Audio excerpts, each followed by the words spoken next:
Hello, and welcome to the latest installment of Coaching Conversations with Sherry. Get yourself a good cup of coffee or your favorite cup of tea and get ready to grow. I read an article recently by Adam Grant. He's an organizational psychologist, an author, and a professor at the Wharton School.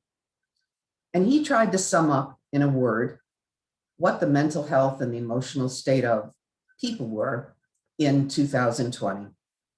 And the word is languishing. It's an interesting way to describe it, and I've given a great deal of thought to it, and perhaps it has some relevance to you and your teams.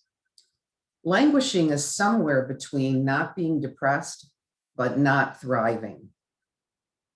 It's the kind of things when we ask our kids, how are you? And they say, meh. It's the place where you don't notice necessarily that delight has been dulled or it's dwindling. And your drive is just not what it once was. People are sort of indifferent. I began to think about that, about what that meant for organizations and whether organizations were languishing. And I began to think about what I've been hearing from clients, CEOs, executives over the last year. And there has been some languishing. I hear things like people say that they're doing their jobs. They've adjusted to working from home. Some of the issues we had in relationships have gone away because people haven't been together, but there hasn't been a spark. Strategic initiatives are languishing. Some of the big projects haven't really moved forward. There doesn't seem to be necessarily a lot of innovation and creativity. So what's going on? So when you think about languishing, things can get done. Even companies can be making money. Or maybe it's just status quo. But the opposite of languishing, what I think progressive leaders want, is not getting back to normal. It's flourishing. It's thriving. And that means we have to attend to people and their spirit. The antidote to languishing begins with the brain. The brain needs to be fed. We understand this in neuroscience. And in what ways do we as leaders need to create the environment where the brain is being fed?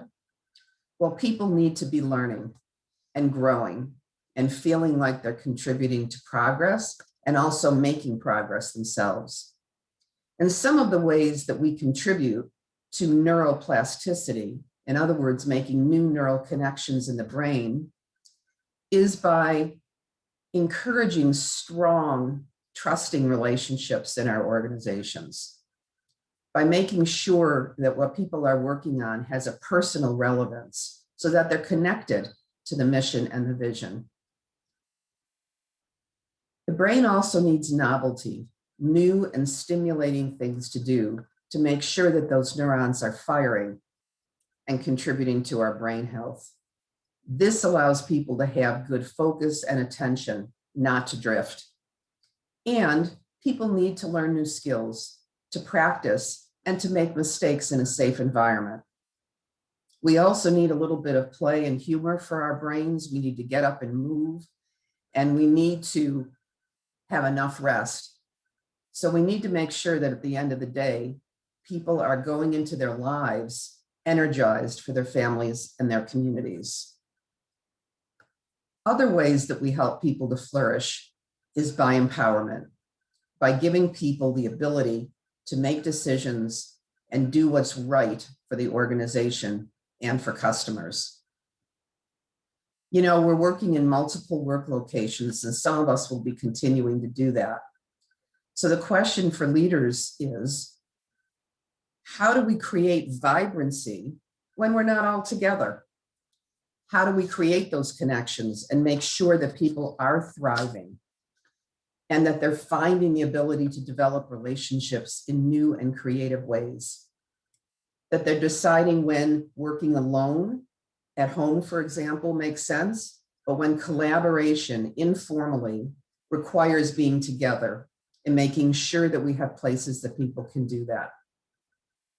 I've also been thinking about the renewal of our missions and visions. What's changed in the last year? And how do we need to rethink, re-energize our teams and our entire workforce? It happens to be National Public Radio's 50th anniversary, and I've been a dedicated listener for years. And in hearing the history of how the channel was founded, the original president shared the mission statement that he wrote 50 years ago, and I found it to be incredibly inspirational. Here's what he said. National Public Radio doesn't regard its audience as a market, but as curious, complex individuals who are looking for some understanding, meaning, and joy in the human experience. I was blown away by this, particularly since it was written 5 decades ago. What if we began to look at our teams and our workforce as a compilation of curious, complex individuals and our customers and clients? And we didn't try to broad brush it in the sense of looking at it as a market or as a one-size-fits-all for our cultures. So I want to leave you with a question. Who do you want and need to be for your organizations to thrive and flourish, for the people in them to lift their spirits, and in turn, to give your customers and clients that experience? Until next time, feel free to check out the website at sherrymccardle.com for all of the blogs. Have a great few weeks.